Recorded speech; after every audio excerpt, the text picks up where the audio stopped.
Welcome into Still Talking Show. We have got a 23-year-old masterpiece of a player. He plays for the Premier League club. He's a legend. He represents his country, and his name is Jake O'Brien.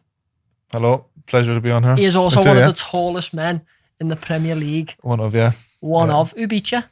Probably Dan Burn, is it? Dan Burn. We'll get him. Maybe another keeper or so. We'll get him.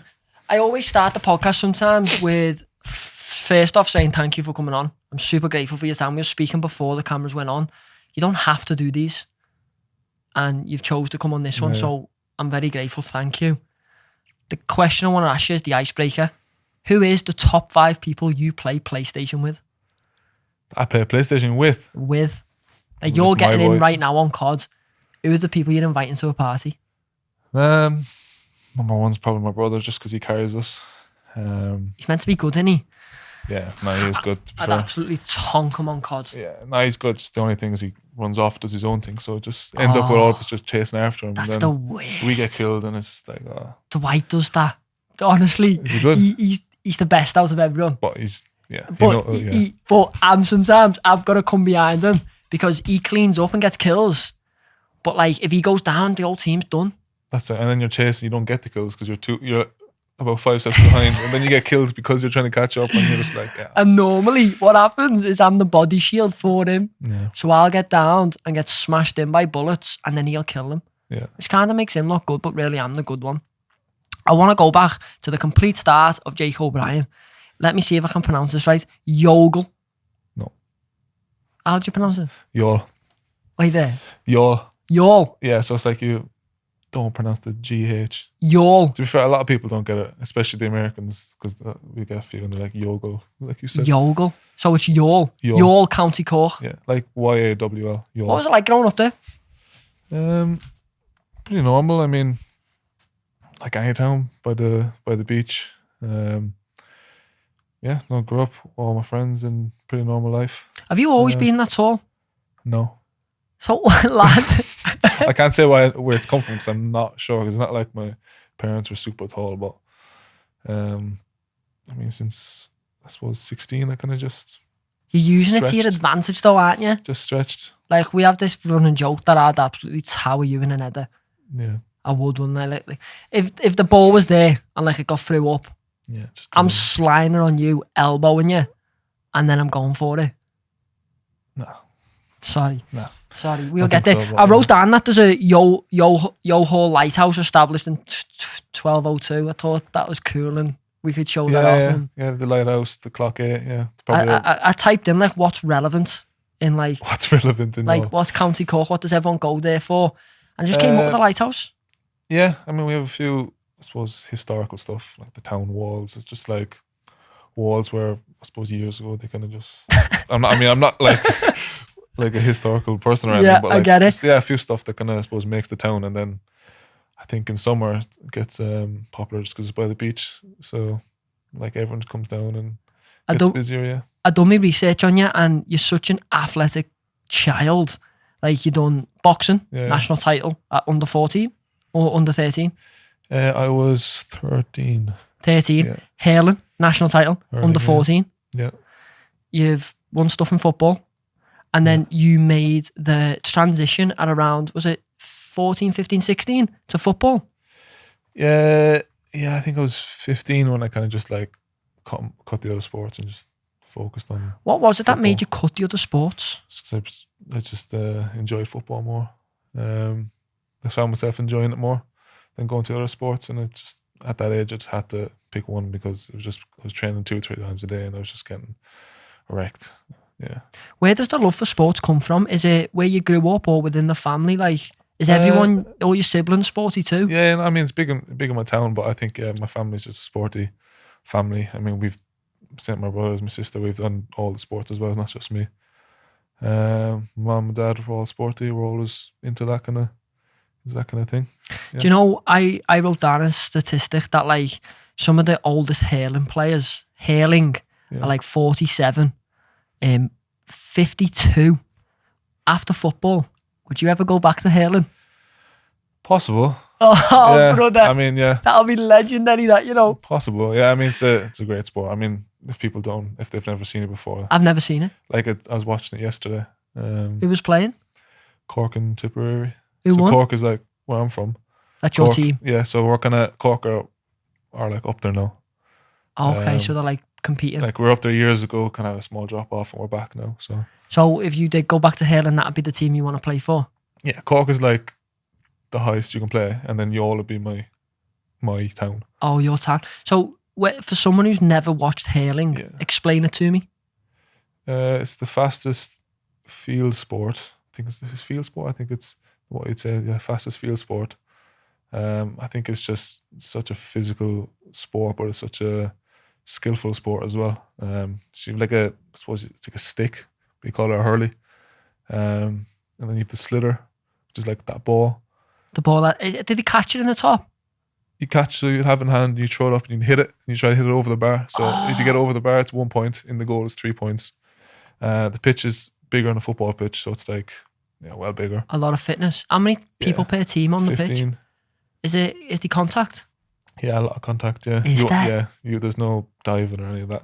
No.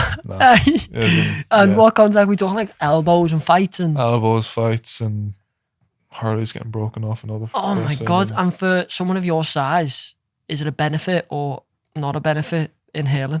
It'd be a benefit, yeah. Would I it? think so, yeah. I think if you're strong, fast, it'll help you. So interesting that you'd go back to that after football. Yeah, after football. So, I mean, I'd probably be at the age then where I wouldn't be 30s, 40s. Yeah, I wouldn't be like trying to go up to the biggest level, but like you might play for your local team. Would you ever dip back into boxing? Yeah, because I suppose there's a lot of that misfit stuff in it, and I get into all that stuff. But that's a long way away. So. Brother, it's a long way away, but it's the questions that, people would never have thought to ask. Yeah. But it's cool that you're open to that stuff. Yeah, I'd love to get back in the ring. You're very get back in the ring. Get back in the ring, yeah. We'll have to do a boxing session one. Do you still train?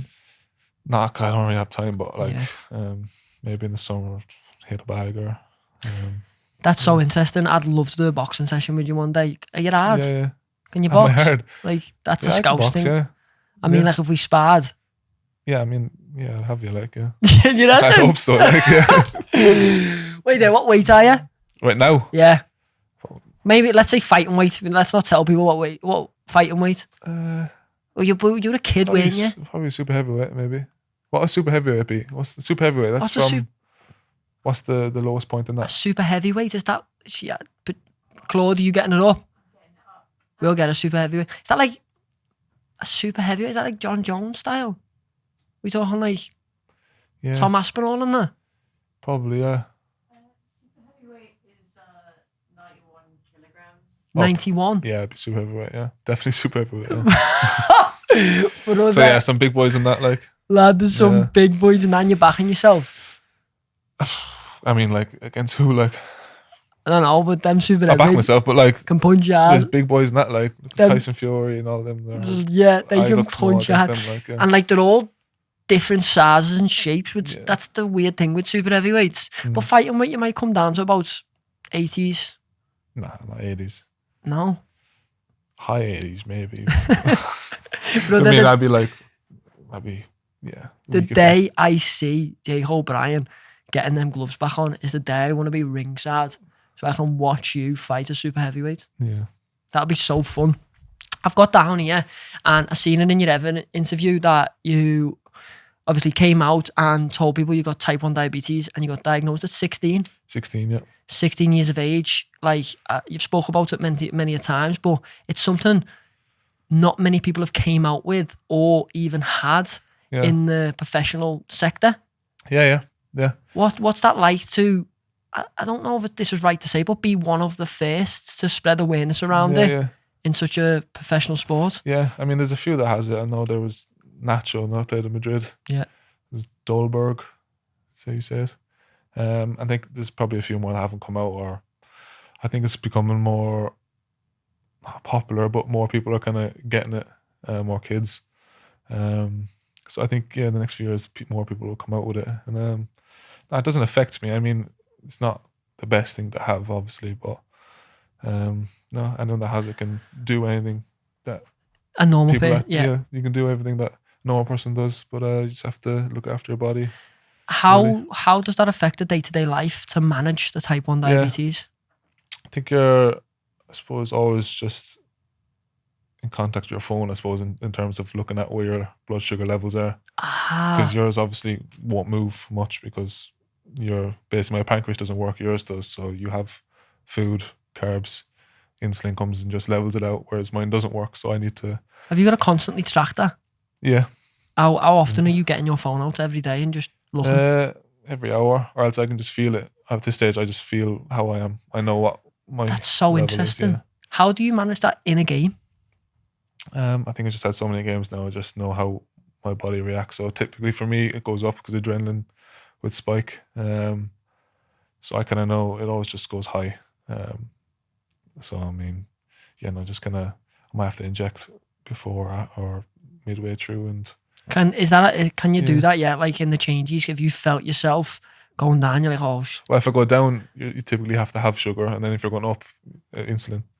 That's so interesting, and it's so interesting how it affects your day-to-day life. I wouldn't say affects, it's just manageable. Like you've got to fit it in. It's just long is the way to put it. Like you always have to carry stuff with you.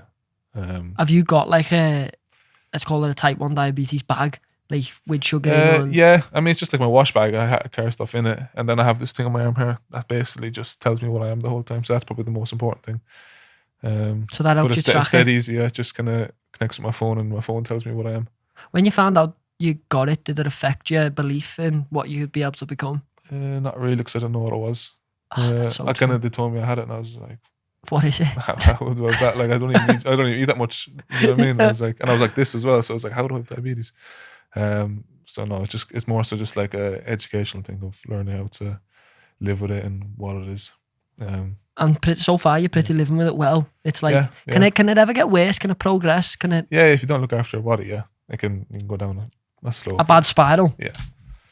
I've got your football career here, and I want to go through it and just talk about it. Like you started at Cork City, then moved to Crystal Palace. Yeah. When was the moment you knew that football could be your life? Probably 15, 16 onwards. I mean, I always had it in my head that I was going to be a footballer, and I had no backup plan. Like, it wasn't great in school, so if I wasn't a footballer, I'm like, don't know what I'd be really. So you had no other plan in your head of what you'd become if you never made it as a footballer? No, I kind of just pushed myself and just always had that vision that I would be a footballer. So that's a very young age to know that you're going to become something. Yeah. What does a day in the life look like, if you can remember, as a 16-year-old who's pushing to become something?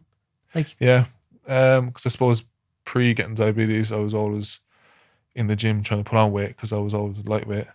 But I just couldn't put it on. So I think it was down to being diabetic and probably not knowing or whatever.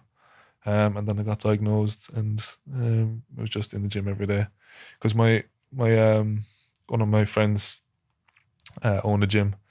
And then, like, all my friends after school, we just go there, just bang it out, and just bang out the weights and proper, like, eat a lot. Yeah, just eat a lot. Like, was just mad into the gym, and I think just for 2 or 3 years, just grinding it out and put on a bit of size, and then just shot up as well. Do you think that size came with obviously age and just growing up? Yeah. Because I'm still there. I'm still trying to put that size up, but I don't know what's happening. I don't know me mum and dad have got them genes or. Yeah, because I mean, I suppose. Once I got, I suppose there was about 2 year. In that 2 years, I put on about 30 kg, I think. That's a lot of weight. Yeah, I was just eating.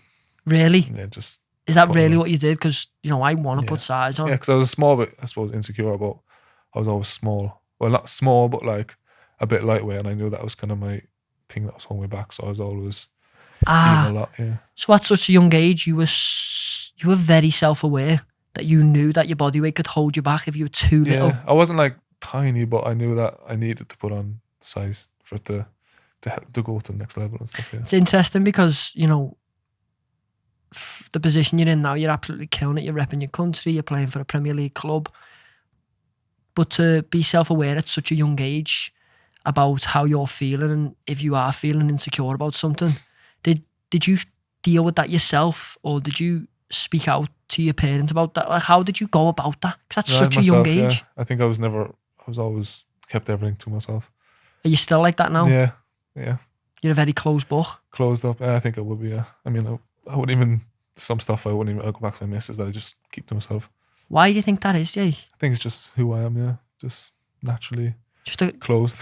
It's so interesting though, because yeah, it interests me. Like, you've just always dealt with things on your own. Yeah, I mean, I still want to, suppose, throw it on to other people. It's not their problem, is it? And I'm just gonna. It's not their problem. Deal with it myself. Do you always feel like it's dealt with better because you're in control of dealing with it? Yeah, for me, but I think for other people, maybe not. Like, maybe it's better that they tell people. I'm not telling everyone to deal with their problems themselves, but for me, it just worked. No, 100%, brother. You're just saying what works best for you. Yeah.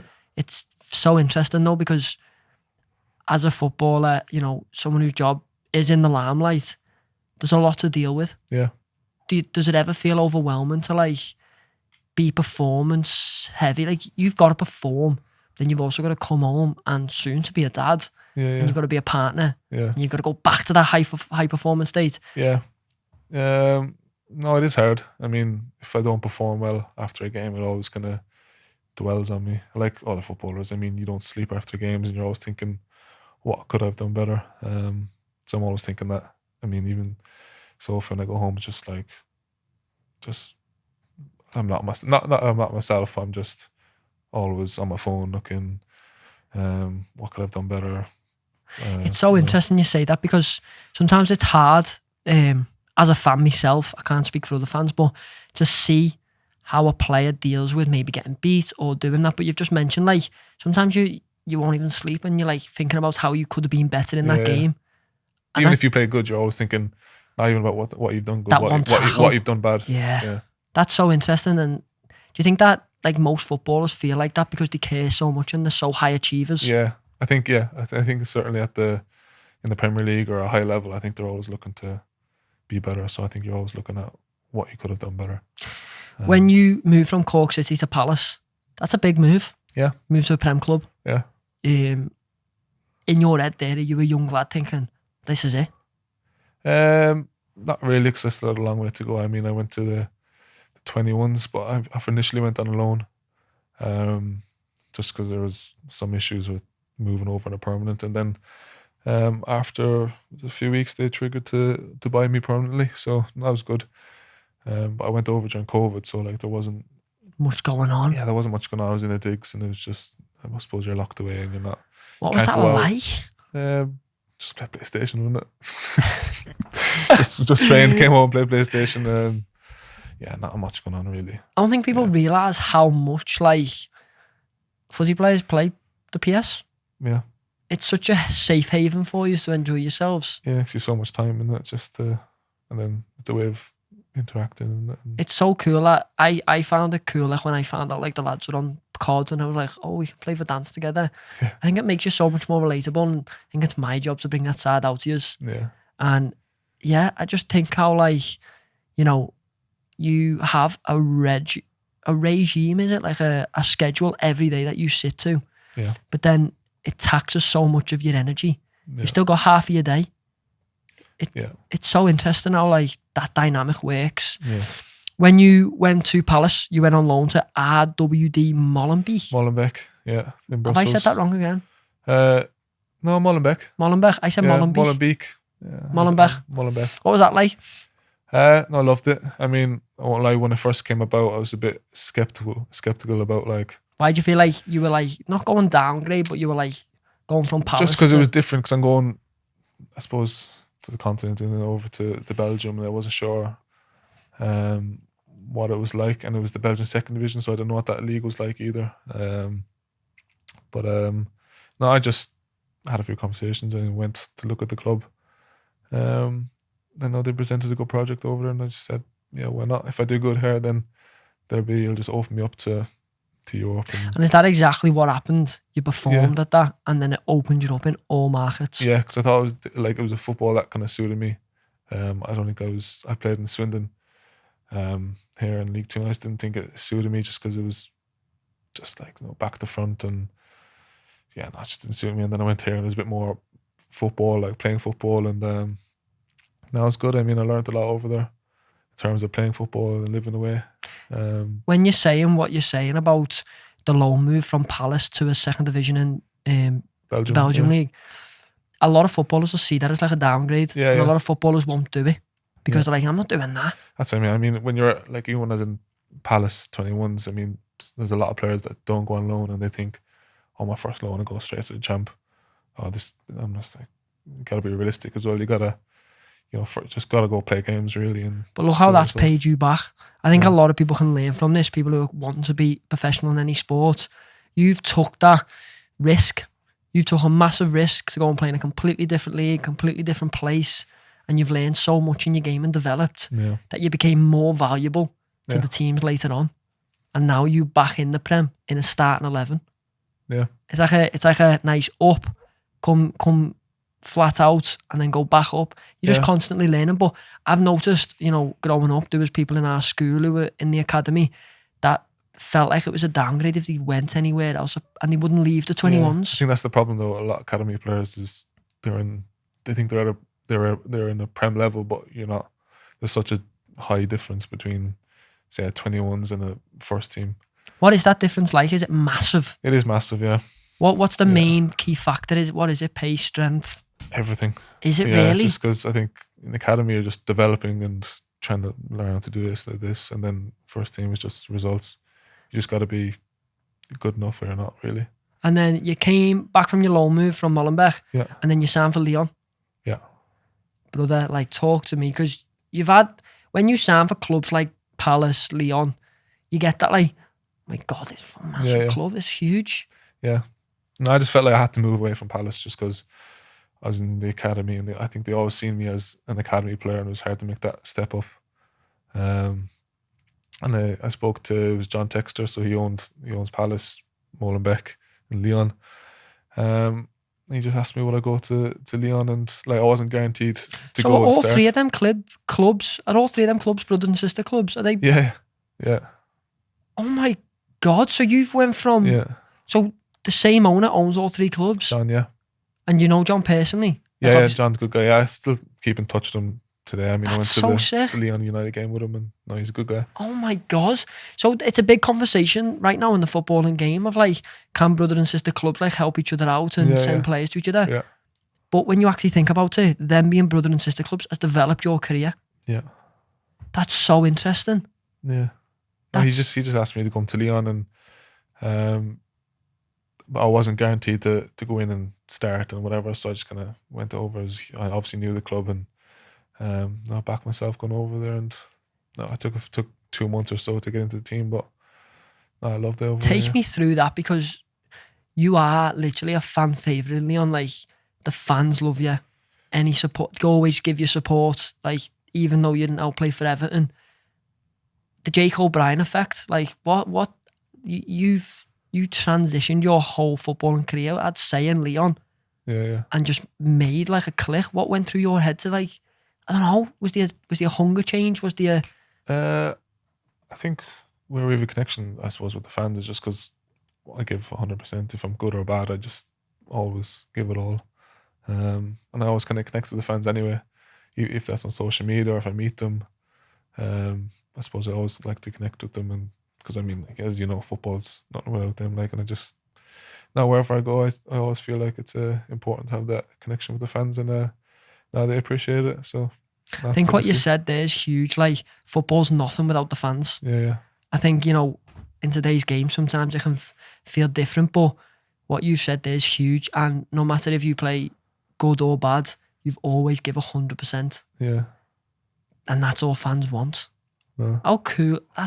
So cool hearing that from someone who, will get ready every week and go and put a shift in, but even if they do play shite, you're giving 100%. You're giving your best. Without fans, what is it? A business? It's not football, is it? So cool that. So you signed for Lyon 1 year. Well, I signed, was it a 4-year deal? You signed a 4-year deal, 4-year but you deal. stayed for one. Stayed for 1 season. And then Everton Football Club bought you. Yeah. Talk to me. Was it your dream to always play in the Prem? It was, but I wasn't in a rush. I mean, I went to Lyon and I thought, obviously, I didn't think, I'm just going to be here 1 year. I thought, like, long term, I'm going to try to play out my time and play See the where best as I things- can and see where it takes me. And not only took, I suppose, it was, I broke into the team, was it October, and it was kind of January, then I kind of found interest from Everton, but it just didn't go through, just one way or the other. And not followed through till summer. And, That's so interesting though, how quick of a play that's been. Like, you finally got your spot in Lyon. yeah, You finally worked hard for it. And then January, Everton comes sniffing about. yeah, Doesn't go through. No. So you smash through the season. Then it comes, like, what made you that decision? Because like you said, your thought process weren't, oh, I'm doing 1 year here and moving. yeah. It was, I'm going to play a few years. Yeah, I think because I had other clubs as well interested, but I always thought Everton was always my number one, just because the size of the club and just I suppose playing in the Premier League and all that. So I suppose it came to the summer, and I did know I'd be leaving anyway, because I knew Lyon needed the money, and I was an obvious sale for them. So I think I just needed to make my mind up, but it was easy, and they came to an agreement. Was it August or so? Yeah. It's so cool listening to you, because it's just dead nice to see the other side, because as fans sometimes we don't get to see the other side from a player's point of view. It's like I said at the start, you don't need to do this podcast, you don't need to speak on your journey. No footballer does, you know what I mean? You just need to focus on your game. Yeah. That's why we're grateful for you for coming on. Describe to me, like look, I'm an Evertonian myself. I support Everton. This is it's sick that you're here. You know, as much as that I'll give you shite all the time on Instagram saying I'll smash you in an header and I'll beat you on COD. Like, it's just sick at the end of the day, and it's cool for me. How do you feel walking into Finch Farm on your first day? Are you like, this is me? Are you like, what is the thought process like? Are you straight away thinking, who's the position I need to like compete against to get in that starting lineup?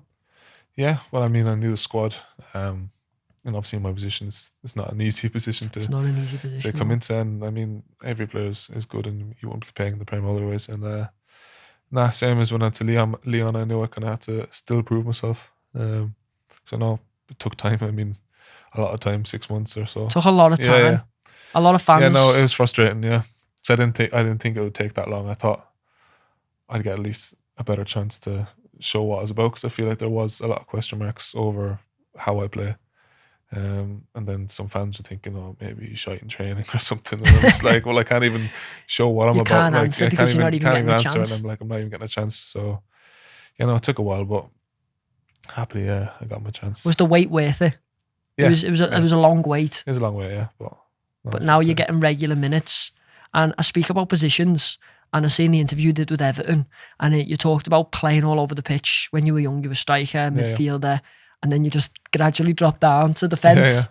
Yeah. You know, right now you're getting minutes. You're starting. You're a pivotal role for Everton. Right now you're bombing up, but you're right back. How are you finding being right back under David Moyes? It was different. I mean, when he asked me to do it, I kind of just, obviously I wouldn't say no, like, but it was different. But I knew I kind of drop into a 3 at the back. But then I think in the first few games that didn't even really happen as much. You got kind of, as you said, bombed up the wing, and it was weird for me, knowing I'm like 6'6", running, doing overlaps and stuff. But it's funny though. I remember the first time I was running, doing an overlap, I was kind of in my head, I'm like, what am I doing there? Like, Bro, they're 6'6". If I was a left back and you were running at me doing an overlap. But no, I enjoy it. Yeah, I mean, I get to get higher up the pitch and attack more, show my pace. And what about them? What about the goals, lad? Like, you're scoring in that. Come Ed. Yeah, I mean, I scored last season a lot as well, so I knew I'd score. Like, but do you think that's come from you playing striker as a kid? Probably not. No. Where's that striking instinct come from? Because I mean, I'm 6'6". I gotta you gotta use it somehow. Like, Yeah. It's good to score as well. Like, I mean, it's a way of celebrating as well, not just. Obviously, you've been under 2 managers at Everton too. Yeah. Obviously, you weren't getting minutes at the first time, and now under David Moyes, it's like a complete transition. It's like positive. Everyone looks like, and it's no discredit to Sean Dyche at all, but what has that transition been like for you? Has it been very positive? Because from getting not as many minutes to now starting games, and now the fan base can actually answer their own questions what they had months ago. Yeah. Like, does that give a lot of clarity in your head? Yeah, I suppose a lot of relief that I can play and they can see what I'm about. I mean, I'm still haven't shown everything, like, but there's a long way to go. But no, it's good to be out on the pitch in front to see me, and not just gonna, I suppose, as I said, have a lot of question marks about how I play and whatever. But no, since David Moyes has come in, it's been like really positive and trying to transform the club into the new stadium next year. And it's been great. I mean, it's not been perfect. I mean, there's been games where I think we could have got wins, but we've got good results and we've climbed the table and obviously come away from relegation and that. I try and make these positive, interviews as less formal as possible, because I feel like today's media, especially around professionals and let's say famous people like Just yourself, repetition. It's very, same questions, same answers. So I'll try and bring the human out of you. I think I'm doing a good job so far. Yeah, I'm kind of a serious person anyway. And you are a very serious person. I reckon if you're ever retired in football, you could be a bouncer. A bouncer, yeah. Come on, bouncer, it's funny because Reed there, he's a massive Evertonian. So he wanted to sit in on this pod and get the first live viewer kind of vibe. But hopefully to the fans and everyone watching, the whole of Ireland, I'm bringing the real Jake O'Brien out. Moving to Everton Football Club, we've been through your career. I don't want to say we've been through your career in 10 minutes, like it just happened like that. It's over now, just happened in seconds. How have you find settling into the city of Liverpool? Because the accent's not easy. I don't even know if you're understanding me right now. I do, yeah.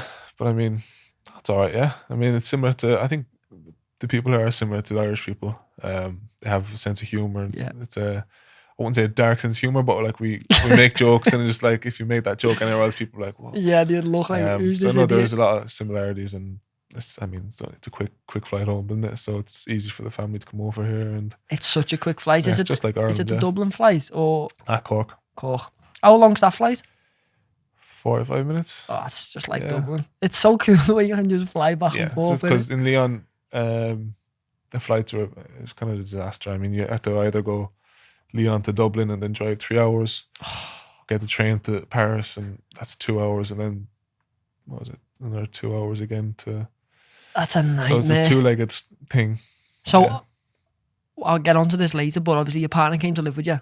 Yeah. But it was very hard for your family to come back and forth because it was so very. I mean, they still came out a lot, but it was just, especially because I had a dog as well. The flights, boss dog, by the way. you have to go on certain flights like to Amsterdam or to Paris. You couldn't just go direct. Yeah, so it was, it wasn't easy to go home. I think in Lyon we didn't have much time off anyway. You're in nearly 5-6 days a week, every week. So no, it's good here. I mean, so like home. You've had a lot of experience in different cultures: Belgium, France, Liverpool, the UK, and back home playing for Cork. Learning all that culture, you obviously pick up things. Can you speak Scouse? Can you do a Scouse accent? No, I'm not doing it because it'll be clipped and it'll be here. Yeah, and it won't be good. So it won't be good for good reasons. Not even one line. Like the famous, like the most said line is like chicken and a can of Coke. I knew when you said chicken, I was like, because obviously when Joe comes to come here, it's just Joe. Shout out to Joe, by the way. Shout out to Joe, yeah. Hey, you've been giving us bad trims for so long. Yeah, it's about time he gives us a good one, isn't it? Yeah, he says to me, you come in the barbershop or he'll come to your house and you ask for my haircut. Yeah, does it look like I asked for it? Yeah. Sweet. Obviously, you're 6'6" and hard as nails. I'm not going to say anything back. I'll smash it, and Yeah. When you know what I mean. When I'm in Finch now, me and you just go. Nah, I'm only joking. I love you. I got scared for a minute. Then I had to back myself, but I got scared. I had to make my dad proud. Can you? No Scouse. That's chicken. Yeah, it is. Chicken lad. We got it. It's a good accent. It's difficult. That's good. I want to touch on Seamus Coleman. Yeah. He's a player and a man that'll do anything Everton asks. He bleeds blue. What's it like having someone like that in and around you, moving to a club that you obviously know of? What's it like to have that person? Yeah, no, top guy. I mean, and it's not like we knew each other well before I came. I moved to Everton in August, and I only met him when it was at the March. It was my first call up to Ireland. That was the only time. That was the first time I met him. So no, I suppose like anyone though, he's great to have around, and he integrates you into the team as well. And no, he's not all serious though. He has a bit of banter as well about him. He does have a bit of banter. He's good, Shame. Yeah, I've seen him, met him a few times, and what I loved about him is I brought my girlfriend one time, And, you know, it's very easy to like just speak about the present moment and think it was a match. Yeah. But he took 10, 15 minutes out of his time to speak to Olivia, my girlfriend, and ask her about what she's doing. Yeah. And that's normal as well from him. He's like that with everyone. And I wish everyone could see that. But obviously, you can only speak to so many people. That's what I mean. Yeah, but he always tries to... He's really speak special. to everyone and kind of make it like that he's giving time to everyone. He's not just, I'm doing this because I need to get away. He's not exactly. He gives us time, even if it's not... even if it's not and it's something he genuine has as to. well. It's not just... It feels warm and welcome, which is dead nice. I'm very curious, like, you could maybe put him in a bracket of like a role model for like anyone who comes into the club, anyone who's in the club, they look at him for answers. What is the club feeling like? Like, you know, we're on a good run, like we're performing, we're all playing well, everyone's enjoying. Like, what's the feeling like in the dressing room? Like, who's got the tunes on? Who's dancing? Actually, one of the physios that does the tunes, but it's kind of like house music. Can't put the physio on the tunes. No, he's decent, yeah. Is he? Yeah. What tunes are we talking? House? House, yeah. Are you into house? Yeah. Is that your fit? Like, To be fair, yeah, I love house, yeah. have you ever been to any festivals? Nah. Not your vibe?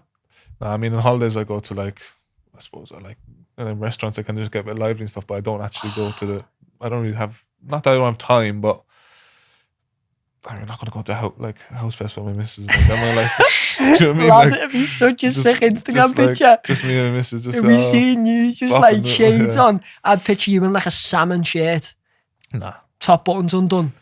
You'd have black shades on. You'd just be grooving like that. Yeah. No, never. Maybe one day. Maybe we'll go. Depends, yeah. Maybe we'll take Joe. Huh? Maybe we'll take Joe. Yeah. No, I think Joe would be a good laugh, yeah. We'll go.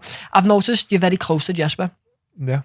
How did that friendship form? Was it because you were both new? Talk to me about it. Yeah, I mean, he lives close to me. And at the time when I first come, I didn't have my license.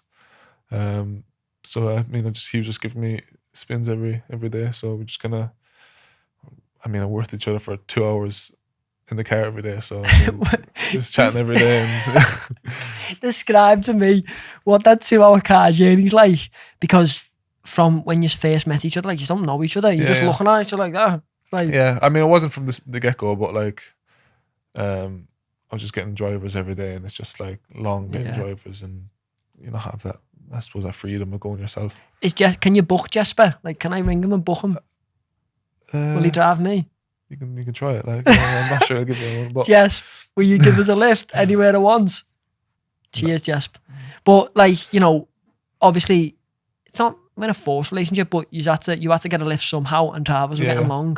That's how I suppose it got going. Yeah. Is there anyone else in the squad you've caught a relationship with? Obviously, you get on with everyone; they're all your colleagues at the end of the day, they're your teammates. But is there any more close relationships you've got? I suppose Jesper is who I suppose, because we've been together. You play COD together too, don't you? I suppose we've come to the club at the same time as well, like as newbies. Yeah. But I play COD. He hasn't been on recently. He's been playing that. CS:GO.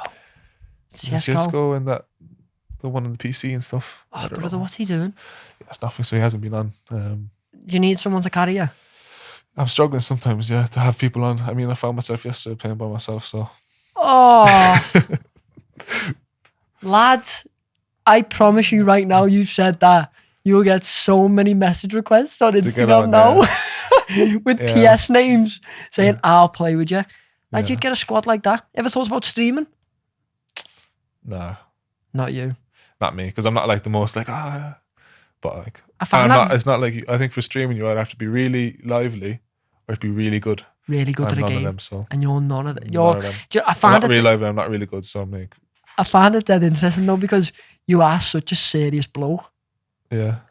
I am, but I'm not. You know what I mean? When people say like, you're so. It's the people in your close serious, circle. I'm like, I am, but I'm not. You know what I mean? You are to the people that don't know you. Yeah. What did you say then? I think it's just my face. It just looks like. I think it's intimidating because you're 6'6". Yeah. I think maybe that's what it is. What I want to get onto next is something I have been wanting to speak about a long, long time. We'll go back to, obviously, Goodison and Bramley, but you're becoming a dad. Yep. Congratulations to you and your partner. Thank you, yeah. You know, at 23, will you be 24 by the time the baby comes? Yeah, I'm 24 in 2 weeks. 15th, of May. Happy birthday, brother. Yeah, that's why I couldn't come on then. because of Oh, my birthday. Yeah. wait there. So the last game at Goodison Park, that's nearly 2 weeks. Yeah. The last game's the 18th, or is it the 6th? 18th. Is it the 18th? 18th of May, the last game, I Southampton. think it's the 18th. Yeah. And Sorry, the 24th. when's your birthday? 24 on what? 15th of The May. 15th. Yeah. My mum's is the 16th. Should we do like a should we do I don't know why I said that. I don't know. I thought maybe there was like a joint birthday party we could do there where like we celebrate yours and my mum's at the same time. Both yours, yeah. Celebrate your mum. In the same thing. But what I wanted to talk about is Sophie, your partner. Yeah. She's been with you through your whole footballing career, or just at the start with Cork? No, yeah, through, I suppose, Cork, from Cork, yeah. How important is it through such a high demanding job to have a woman next to your side or a partner? Yeah, because I know her, I suppose, nearly my whole life, really, because she's from where I'm from. So we grew up together, and we were always friends. And would you one of them? Did you get friend zoned and then like get with them later on? partially, but like, Oh, brother. not like friend zone, but like we were always like a thing, but not like they're a thing and then we do their own thing, you know what I mean? And then now you're in love. Love is in the air.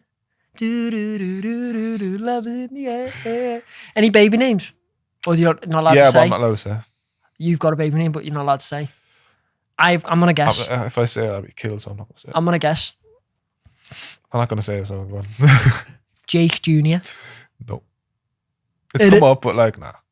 Nah, you're not into that. No. I always think like Junior would be such a funny name. Like, actually, you shouldn't name your child just to have a laugh, should you? Like Ryan Jr. Just to have a laugh. The kid's still got a name. Isn't it? It's so interesting. Are you nervous to become a dad?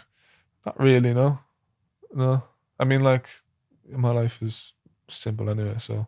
Yeah, your life's simple, but another life depending on you. Yeah. For you to learn it, teach it, like for you to raise that child to be whatever they want in life. Does that not make you nervous? Not nervous, no, because I think I always want to have kids young-ish anyway, just so they can, I suppose, be there with me for my football career and just, I suppose, have them young and so they're, I suppose, older when you're kind of still youngish. So no, I mean, are you planning to have more kids too, not just one? I have more kids, yeah, but not like. How many of you is there in your family? 4. Oh, I'm 5. Kids, yeah. Are you middle child? Second oldest. My sister is older. Second oldest. Yeah, now 2 younger brothers. Yeah. Obviously, you've got 2 younger brothers. Yeah. I am that younger brother. Yeah. Do you have to discipline them? Do you have to tell them who's the king of the house sometimes? Yeah, they know. Do they? Yeah. Is that? They know. Like, I'm picturing you just. Obviously, I've met your brother on FaceTime and I followed him on Instagram, but obviously he's got the same attitude as you. He wants to be the king of the hill. He's constantly grappling. Well, yeah, so no, he's doing well. He's signed for a club now, but I can't say because it's not officially done. Not officially done, but no, he's doing well. Do you help him with that? I mean, I can help, but I mean, it's not gonna. It's all about performance. It's all about him, like, really. So no, he's done well and he's got his chance and he's deserved it. Yeah. Do you ever feel any pressure as the older brother to, like, you know, you're paving the way? Yeah. You're showing him what's possible. Do you ever feel that pressure or no? Some bit, but I mean, like, it's not for everyone, is it, to be a footballer? Whatever they want to do, yeah. Just as long as they're happy in it. Do you feel like becoming a dad gives you a new motivation? Like, right now you're hungry. You want to win stuff. Yeah. No, I think so, yeah. I think I've spoken to other players and I think they said when you have a kid, it's just like, now after, I think, games, you come home, you're thinking, oh, what could I have done better or whatever. But I think speaking to them, then they're saying, like, you come home, it's just like got a crying baby, bro. They have a child, you know what I mean? So all they care about is the child. And so you haven't got time to, like, dwell on it. Yeah, dwell on it. Just and absolutely after a child, get used to them sleepless nights though, because they're coming in fast. But I've made a deal, so for the first while I'm in my own, nice. I can't be losing sleep. Nice. Oh, so you've made a deal about, obviously, you not losing sleep. Yeah. A lot of parents say they sleep in different beds, so like they don't lose sleep. You gonna do that? I think it depends. I could have the baby that sleeps great, so yeah, you could be lucky. But like, if the baby's crying all the time during the night, then it's going to be tough. You know what I mean? Because I don't want to be gonna be getting up hard. like a zombie trying to train. And Oh, lads, um, I'd love to see your first night. but no, we'll see what way.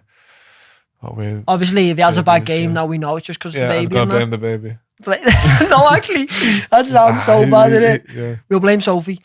blame Sophie. Yeah, Yeah, we'll blame Sophie. she for made not, the baby. not looking cry. after. I want to go back to Everton. Obviously, we're leaving Goodison Park. It's your first, obviously, experience of like Goodison Park, getting your minutes there. You're performing really well. I'm a fan. You know, that's me to you. I don't know if that means anything to you. Like, you shouldn't be asked about what I think anyway. But we're leaving. You understand the history of Goodison Park and how much it means to the fans. Yeah. What's your thoughts on that? Like, it's one of the oldest stadiums in the league, Yeah, and now we're moving to a lovely new stadium. yeah, But there's so much history there. yeah.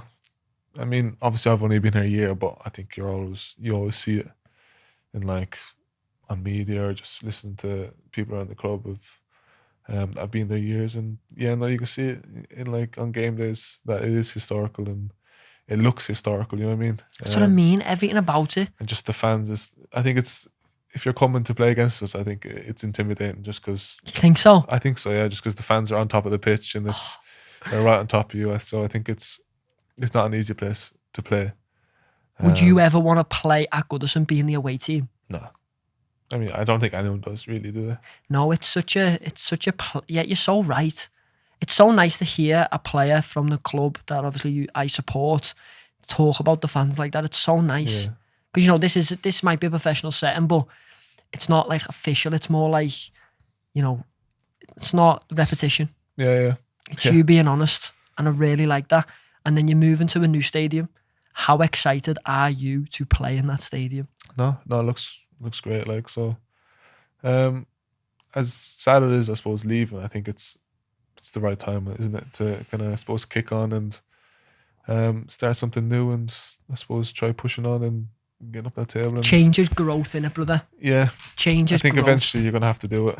You're so and it's right. probably the right time, yeah, to kick on and start something new. What's one thing you're looking forward to about becoming a dad? Like the one thing you think of now? I suppose just seeing him grow up. Lad, if the baby boy grows anywhere near If he your grows up like size- me, yeah, then yeah. Imagine, like, he's just, lad, I find it so fascinating about, like, people having children. Yeah. You're going to have a mini you, Yeah. a mini 6'6" person. 6'6". If he's 6'6", God help Sophie, isn't it? Honestly though, like, you're going to bring a mini you into the, oh, no, Sophie's going to bring a mini yous into the she's world. not the biggest. The biggest job. That's such No, a I mean, hard, she's not the biggest of person, so like, it's going to be hard. if it's a big Pregnancy baby, yeah. in itself is hard, and I don't think it's spoken about as much because us men get the easy job of just being like, yeah, good luck, see you later. Yeah. I'll just watch. Yeah. Are you going to be there on the pregnancy? Yeah. Is that something you want to do? Yeah. Are you going to get the doctor thing on, like the gloves and that? I think so. I don't know. Do I have to get it on? Yeah. Oh, nah, I think people get the choice if they want to like cut the cord on that. Yeah. No. Yeah. I don't People can eat it. know. Do you know that? Eat it? No, I'm not eating it. Jeez. No, but people can. They get like a certain bit of it and you can fry it and eat it. Oh. I'm just saying facts here. Like, it's not something I'd want to do, I'll tell you that. And it's like, yeah, birth's such an interesting thing. It's such a beautiful thing, but also, yeah, people eat the cords. Yeah. Not for me, that. But Nah, it's not for me either, but I crazy thought I'd that, mention it to get your Well, reaction. I think I heard that, yeah, but that's for another type of person. Yeah, I think That's not me. I think it's so interesting seeing a different side. Yeah, although you are a quiet, generally person, I think, you know, there's nothing wrong with that. There's nothing wrong with that. Yeah. I think in the media, everyone expects everyone to be lively and thingy, but Yeah. from what I get from you is you're someone who wants to smash his career out, grow a family and be successful. Yeah, just laid back in it. It's nice. Before we end, I've got some quick fire questions. Ready for them? Yeah, go on. I don't think I'll ask you one because one of them's crazy. Maybe I'll show you before I ask you, and maybe we'll never show the public. And because I don't think you'll answer it. Scared of this now, yeah. Biggest difference between football in France and football in England? I think just the tempo.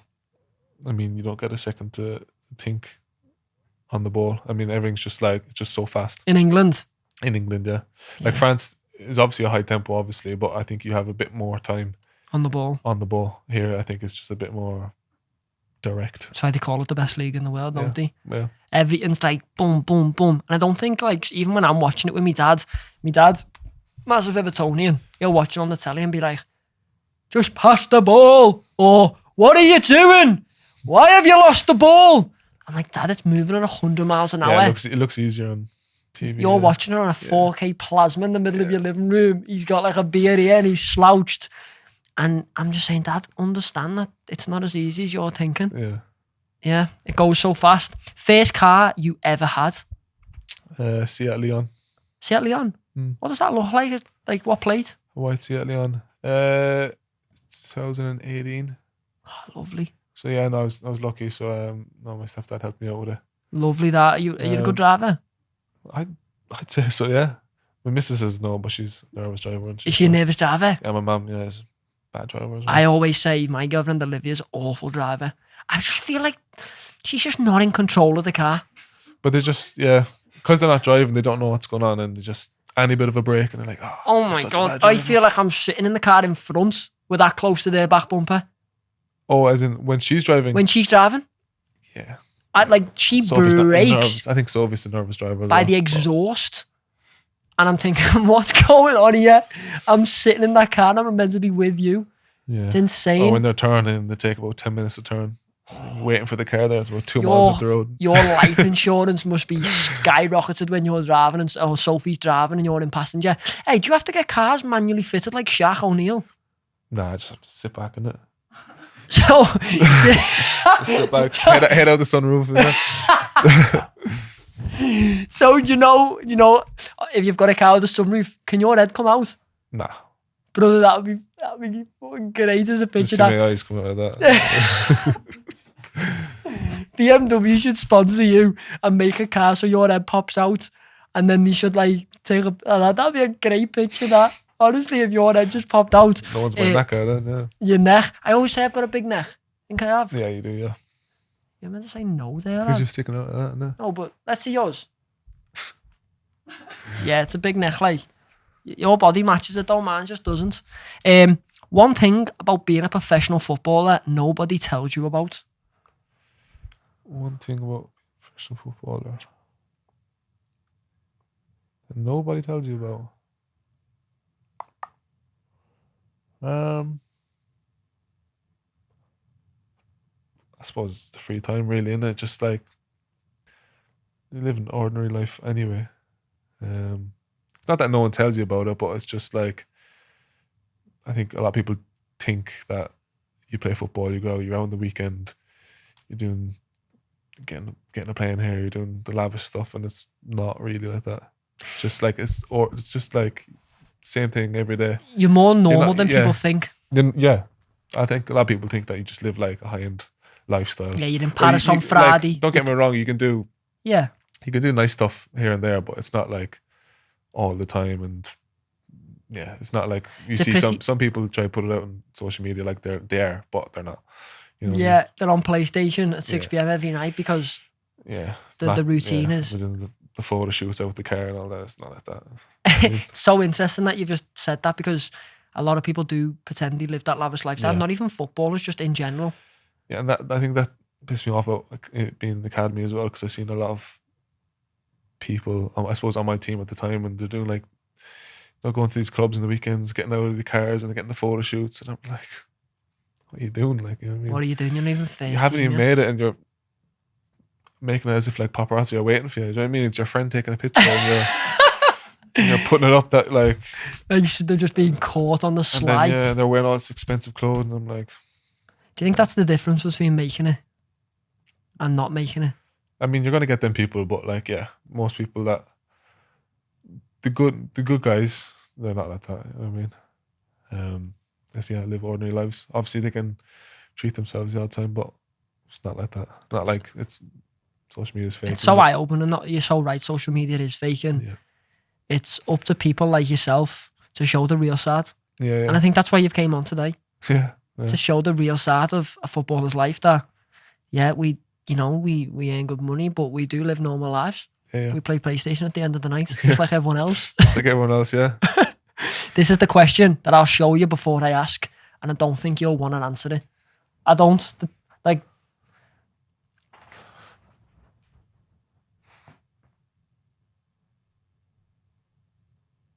I don't think I want to ask you it because it puts you in a position. Yeah. It's a tough one.